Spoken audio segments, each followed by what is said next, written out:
एक बार यही प्रश्न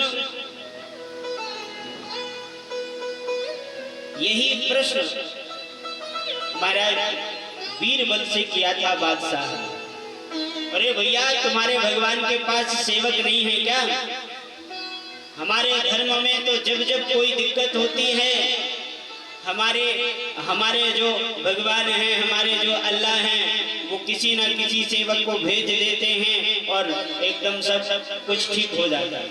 और हमने तो सुना है तुम्हारे धर्म में भगवान स्वयं चले आते हैं। बीरबल ने कहा कि कभी मौका होगा तो जरूर मैं इस बात का उत्तर दूंगा।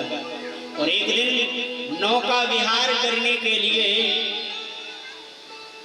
पूरा परिवार बादशाह का जा रहा था और बीरबल के हाथ में गोद में शहजादे बादशाह के पुत्र थे। महाराज, जैसी बीच धार में नौका गई तैसी बीरबल ने बादशाह जब उसकी ओर देख रहा था तभी उसका बेटा फेंक दिया नदी में। जैसी फेंका तो बादशाह तुरंत कूद पड़ा नदी में और अपने पुत्र को बचा करके लेकर के आया और बीरबल के गर्दन में तलवार रख दी। दुष्ट, तूने हमारे युवराज को मारने की कोशिश करी।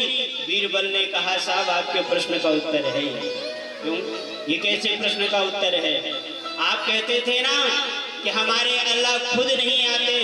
मुसलमान लोग कहते रहते खुदा खुदा, खुद आ खुद आ, और वो खुदा कभी खुद नहीं आता, वो किसी न किसी दूसरे को भेजता है। और हमारे धर्म में बीरबल ने कहा कि देखा, जब आपका पुत्र नदी में मैंने फेंक दिया तो इतने सेवक थे और इतने आपके रक्षक थे, आपने किसी को कहा कि मेरे पुत्र को बचाओ, आप स्वयं क्यों कूद गए? अरे मेरा पुत्र मर जाता तो क्या होता, जब मेरी बारी आई, मेरे पुत्र की बात थी इसलिए मैं कूद गया। बीरबल कहते हैं इसी प्रकार हमारे धर्म में हमारे भगवान हमारे समस्त जनों को पुत्र मानते हैं, इसीलिए वो सेवक नहीं स्वयं आते हैं और आकर के भक्तों की रक्षा करते हैं। और इसीलिए हमारे यहाँ 24 अवतारों में भगवान अवतार लेकर के आए हैं। जब जब धर्म की गिलानी होती है और जब जब धरती में अनाचार अत्याचार बढ़ता है तो उसको शांत करने के लिए ठाकुर जी स्वयं आते हैं।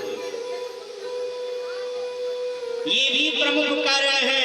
और महाराज, सबसे बड़ा प्रमुख कारण है भगवान के अवतार का। सोचिए जरा, यदि राम जी स्वयं नहीं आते, ये तो ऐसे हैं सत्य संकल्प भगवान को कहा है। भगवान के संकल्प से ही धरती की क्या चले, रोम रोम प्रति लागे कोटि कोटि ब्रह्मांड, और करोड़ों ब्रह्मांडों का पालन भगवान केवल मन के संकल्प से कर लेते। सोचिए, मन के संकल्प से ही भगवान ने यदि धरती का भार हरण किया होता, राम बन करके, कृष्ण बन करके और महाराज बुद्ध बन करके और नरसिंह बन करके, वामन बन करके नहीं आए होते तो आज ये प्यारी भागवत कथा हम लोगों को श्रवण करने को मिलती क्या? जो भगवान के दर्शन तो नहीं पर